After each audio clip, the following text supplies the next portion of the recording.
membuang sampah sembarangan, dan ini kurang kesadaran menjaga kebersihan.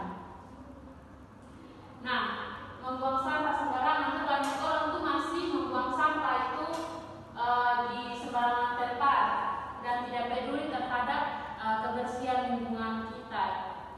Dan juga yang berikut, jadwal piket tidak dijalankan atau sampah tidak dipilah dengan benar.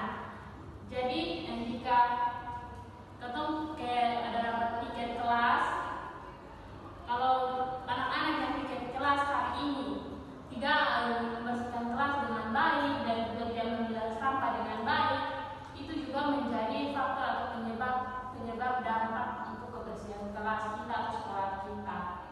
Yang berikut itu dampak ini sarang penyakit, bau tidak sedap, dan lingkungan tidak nyaman. Jadi kalau kita membuang sampah sembarangan, terus kita yang kayak jadwal piket untuk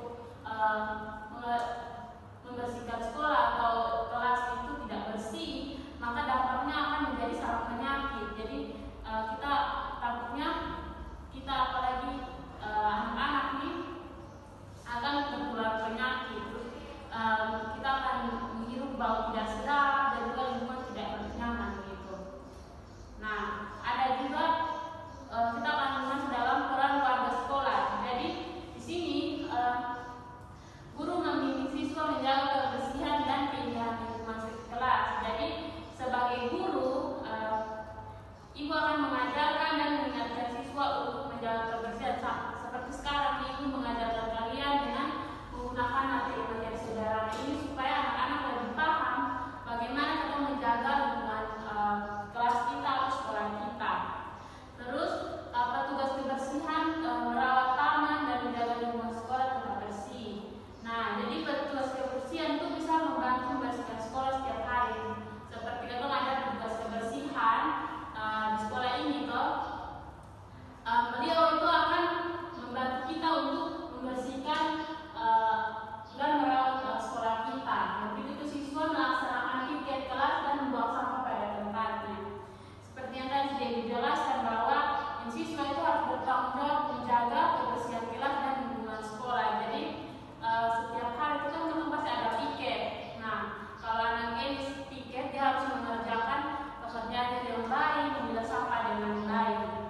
Lalu semua warga sekolah bekerja sama menjaga kebersihan dan dengan gotong royong. Jadi bukan hanya yang piket saja. Kalau anak-anak yang lain melihat sampah, melihat hal-hal yang kotor, anak-anak bisa mengambil sampah tersebut lalu membuangnya pada tempatnya. Yang berikut itu adalah nilai karakter. Jadi nilai karakter dari apa yang sudah kita pelajari itu adalah nilai religius. Jadi menjaga kebersihan itu adalah salah satu bentuk rasa syukur kepada Tuhan. Jadi itu tuh mengandung nilai religius, yaitu menjaga kebersihan itu adalah salah satu bentuk rasa syukur kepada Tuhan. Yang berikut itu adalah kerjasama. Jadi kerjasama itu akan saat kita membersihkan lingkungan bersama-sama itu akan membuat pekerjaan lebih ringan dan juga mudah dikerjakan atau cepat selesai. Yang berikut itu adalah tanggung jawab. Jadi menjaga kebersihan sekolah